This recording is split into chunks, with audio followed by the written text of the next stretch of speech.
The rules changed. Again.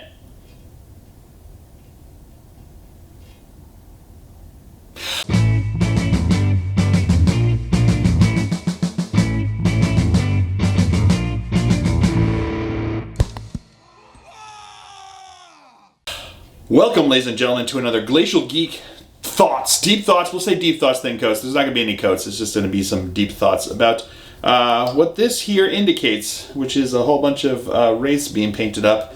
I've had them for a while, but there have been some changes, and those changes were definitely in the benefit of the Necrons, and I wanted to paint up some more models so I can give them a shot on the table again. I never really fully fleshed out the army I had. I had about a 2,000 point army, but it was kind of like a ragtag of like a whole bunch of scattered different units. So I wanted to pick up some, or paint some more. I was gifted this by a friend of mine who was getting out of the hobby, which was super nice of him. So Justin, if you're watching this, thank you. So I wanted to paint up some more models, give it a shot, and try out a new list. I don't have the Silent King. I don't have Monoliths. I don't have any of that yet. Who knows what's going to happen in the future as I keep expanding all the various 1,000 armies that I have or whatnot. But the big reason I wanted to try it was because my interest was piqued again in the Necrons and seeing what they could do because of the changes that occurred in the Balance Dataslate and the points changes and everything else that was going on.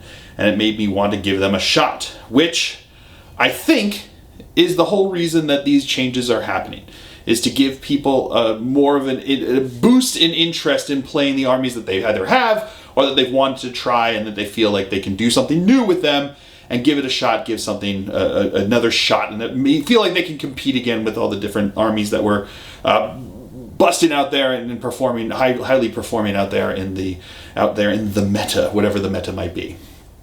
And that has enthused a lot of people, especially Necron fans that have had their things.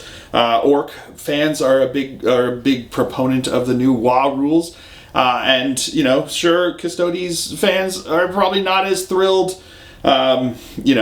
Drukhari probably not as thrilled. Tyranid fans probably not as thrilled. And the question that always comes up is, what's the point of playing this game if they're going to keep changing the rules?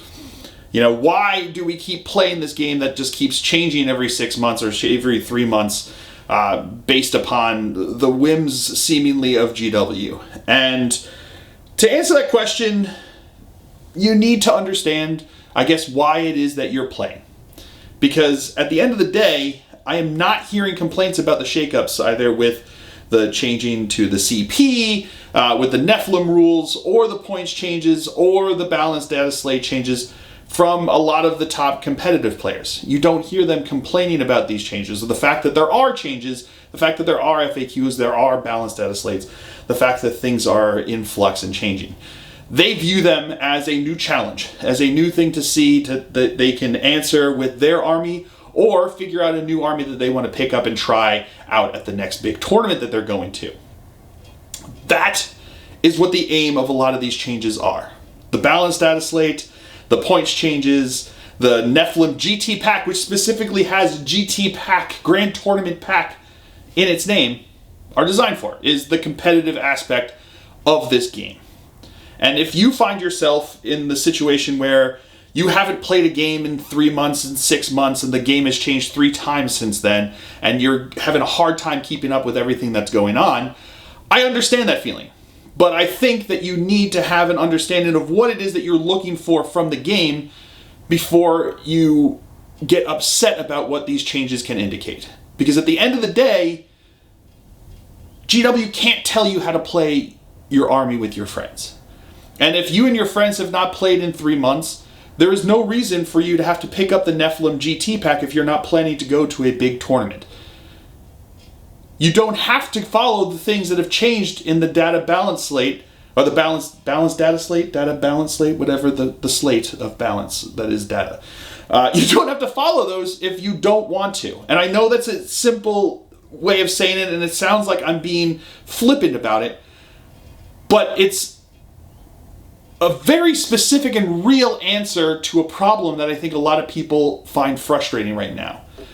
And at the end of the day, if you and your friends don't want to keep up with FAQs, don't want to keep up with the data slates, don't want to keep up with the points changes, You can just play with what you have in your codexes as long as you're having fun. Now, if your friend plays Tyranids and has just come up with his Leviathan list that is just stomping you to the ground week after week, then honestly, the data balance slate is for you.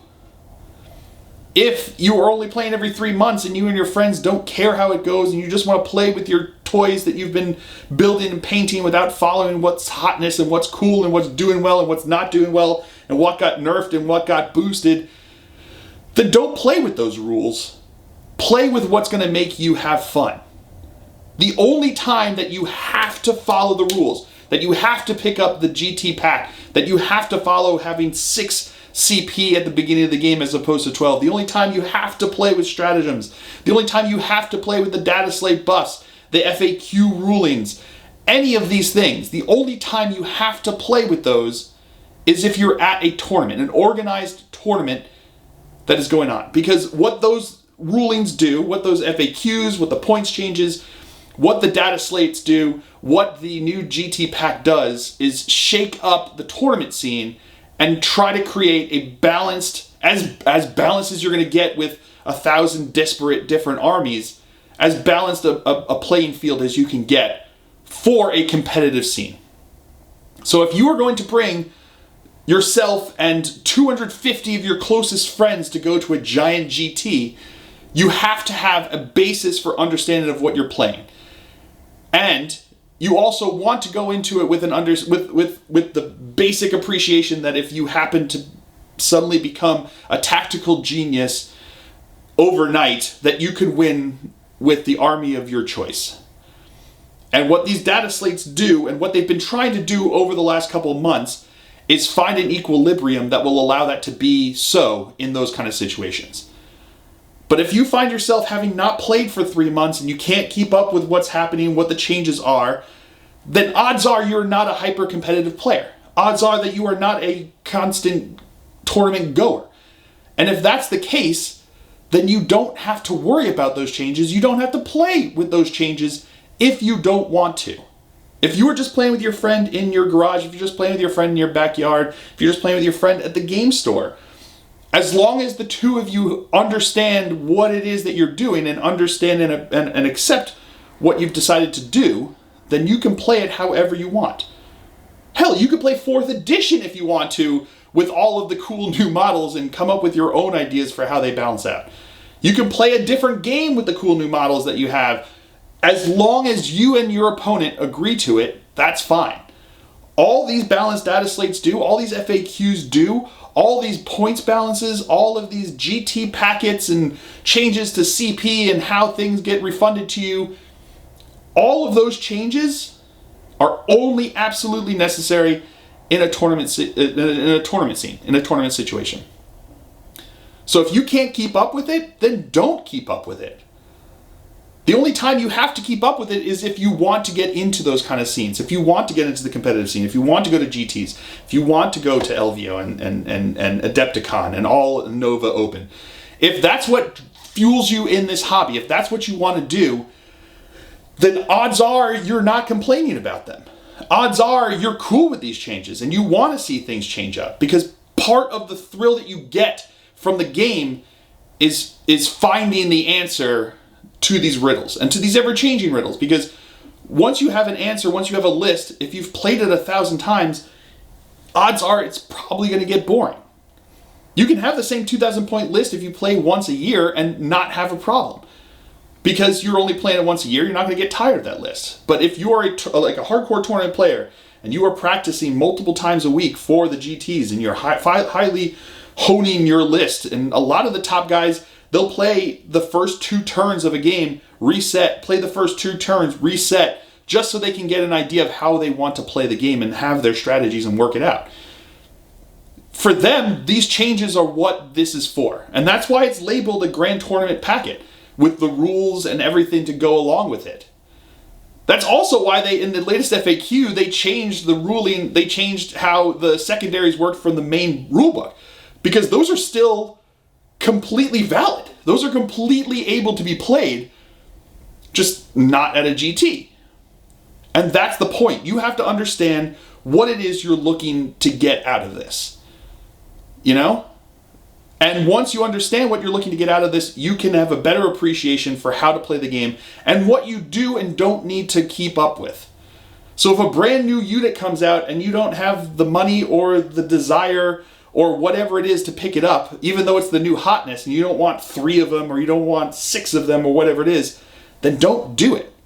But odds are if that barrier is making you upset, then you're not gunning for the top GT spots. And therefore, it's not really of a concern for you. And at the end of the day, what you have to do is find out what's going to make you happy. If keeping up with these rules is going to make you happy, then do so and be thrilled about it. If not keeping up with these rules is going to make you more at ease and able to enjoy the hobby time that you managed to scrape out, then do it, because that's what it's for. I guarantee you there is not a single person at Games Workshop that would want you to not have fun as long as you're playing exactly how they wrote those rules.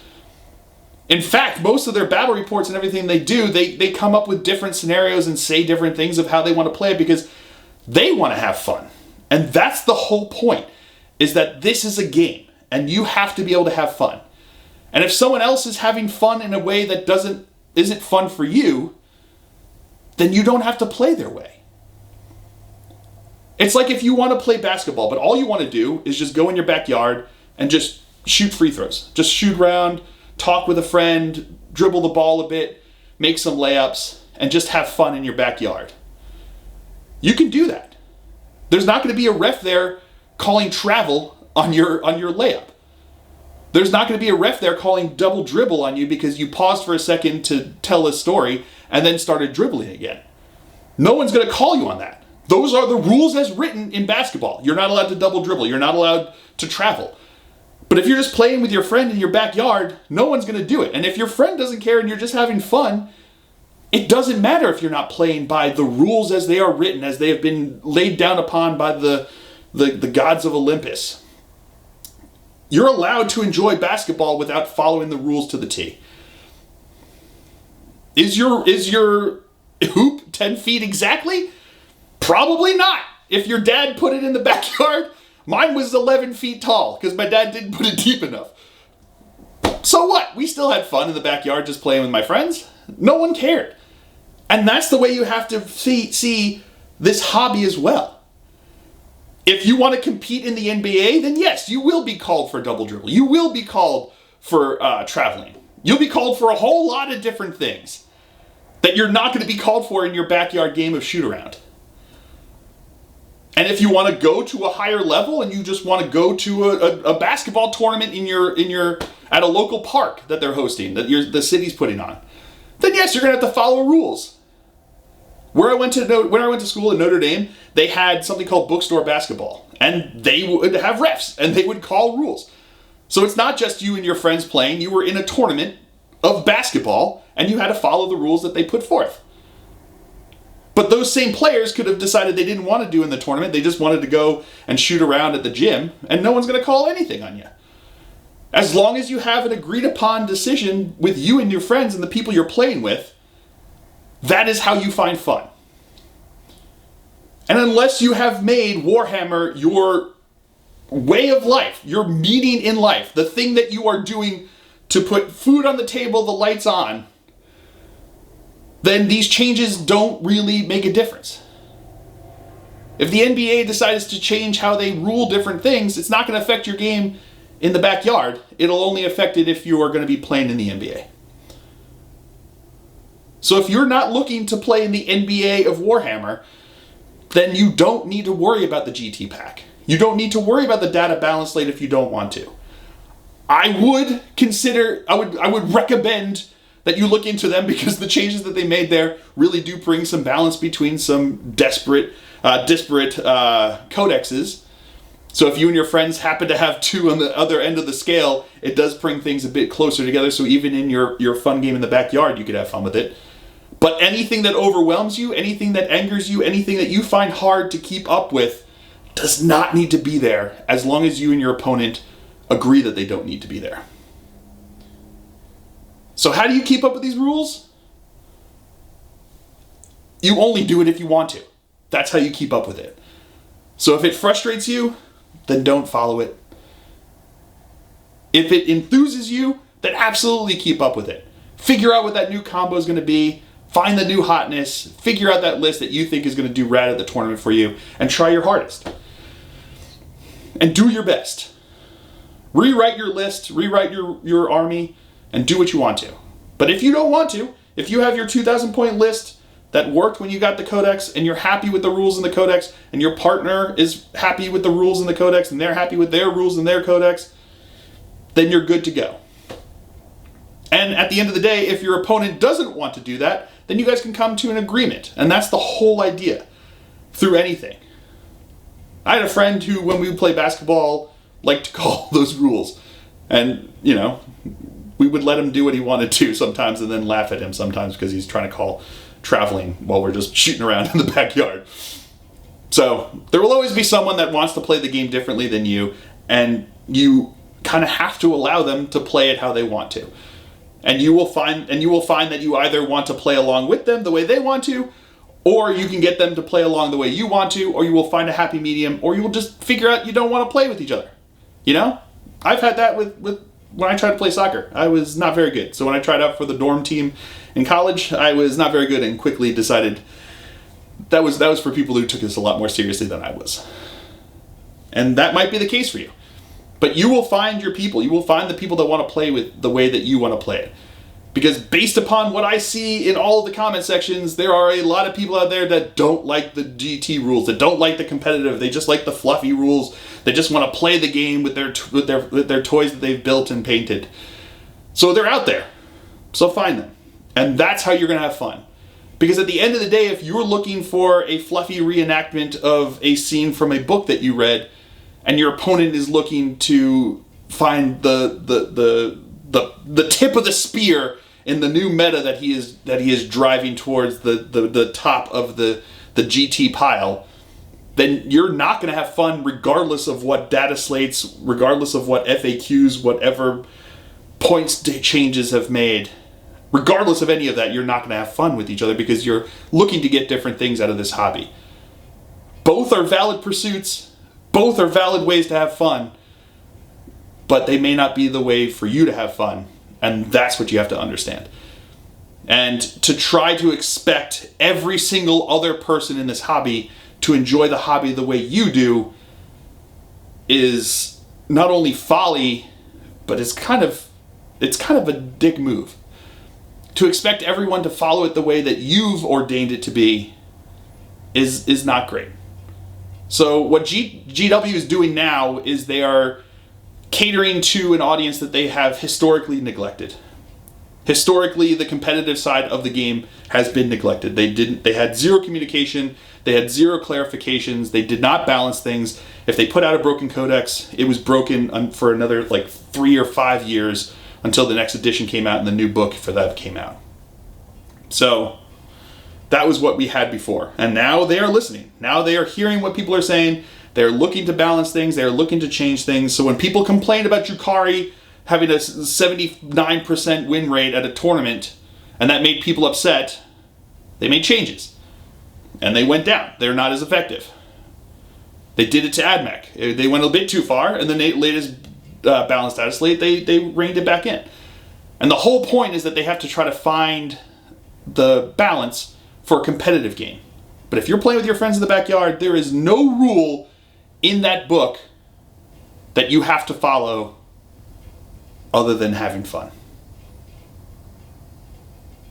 So I hope that makes sense. Let me know what your answers have been to this. Have you been frustrated with all the rules changes? And if so, is it because it doesn't work with what you're looking to get out of it? Or have you been looking at it thinking that you have to do everything even though you don't? Because, James isn't going to come down there and pull your book away if you decide not to use the data balance slate. If you don't give your Marines Armor of Contempt, the GW SWAT team's not going to drop in and crunch your models and kick you into the ground. You can do whatever you want to, and no one's going to say boo about it as long as your partner is okay with the rules. So figure out what you want to do and what you want out of the hobby, and find the person that you can play with that also wants that, and you will be able to find a way to be happy with the hobby. Personally, I think that 9th edition is the best edition. I did not like 7th edition at all. I hated templates, I hated firing arcs, I hated armor facings and values on things. It created all scatter, deep strike scatter, all of these things created these small feel bad moments that just made, at the end of the day, the game just wasn't as fun. 8th edition felt like it was a training edition for them to get their legs underneath them with a whole brand new system, with a whole brand new change and a big sea change in the way that the rules worked out. And it felt like they took a lot of the feel bad moments out of the game. And now with 9th edition, it feels like they're really getting into a proper edition with this new set of rules. And they're trying different things and changing different things, and they've made an emphasis on trying to find a balance with these armies so that you can have a balanced game even if you've never met the person that you're playing against. You can go into it understanding that the rules are as balanced as you're going to get. And that's been their emphasis. And I think that they are getting there.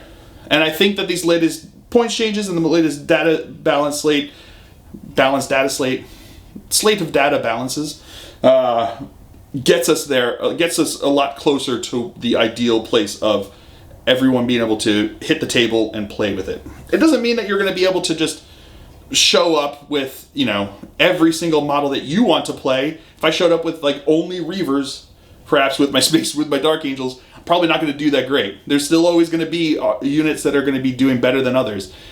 And that's not what you're looking for in an army, is to have every single unit be absolutely the best. But every book should be able to compete, and that's what they're looking to do. And they're trying to create that situation, and they're trying to make it so that it's not just a game of spam the cheapest, most ideal unit. It's actually making a list that works cohesively with the rules and that you can have fun with. And they're doing it better now than I think they've done in any edition previously. A lot of people changing over to 30K are like, oh, well, they don't have the constant changes to the rules. The rules have been out for 3 weeks.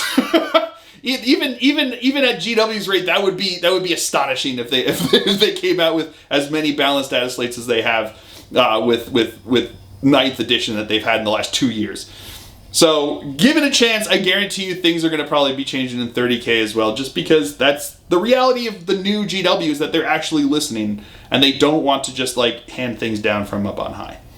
So do what's going to make you happy, find out what makes you happy, and go with it. And follow the changes that you think are going to make you happy. And don't follow the ones that aren't, as long as your opponent is okay with it. So if you're only going to tournaments, yes, you probably have to keep up with the changes and make things different, change it. Doesn't mean you have to change your list, doesn't mean you have to change your army. You can go with whatever you want. Just know that you may not have the cutting edge meta. But odds are, if you're upset about following these changes, you're not looking to have the cutting edge meta. You're not looking to be the top dog at LVO. You're looking to go and have fun and play a bunch of games. So find out what you need to have fun with the hobby and make it what you want it to be. Because that's what it comes down to at the end. That's what it's all about, is understanding yourself, understanding what you need, understanding how to work with your opponent to get what you need, and then doing it. So I hope that was helpful. I hope it had some understanding about this thing.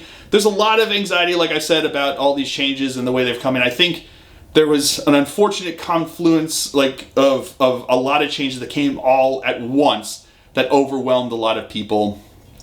And that's understandably the case. But I think it's because they're trying to catch up with a lot of things that were going on that needed changing. There was a string of codexes that were quite frankly needed to be fixed to keep a balance. And with that in mind, I think that they've gotten them back to a place where they are at least back at a balanced place.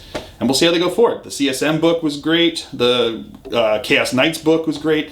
They're all very good books. Those are very good books, and they seem strong without being broken, and they look like they're a lot of fun. So hopefully that will be the way it goes forward. So I did say in my the video about the way forward with the Chaos Space Marine, the Chaos Knights book was maybe the way forward, and the CSM book seems to be following that. So it'll be interesting to see what they do with Leagues of Votann and Astra Militarum and such. All the other ones that are coming up anyway. So I hope you guys have felt that this was informational, maybe eased some anxiety, maybe gave you some fresh perspective on what it is that you need from the hobby. Let me know down below what you want going forward, and if the answer that you're going to give is I don't want these changes, then maybe you need to reevaluate what it is that you're looking to get out of the hobby and pursue that, as opposed to being upset because other people want things to be a different way. So I hope you guys have all enjoyed this. I certainly have. I have been Phil, the Glacial Geek, as always, and until next time, stay safe and have fun.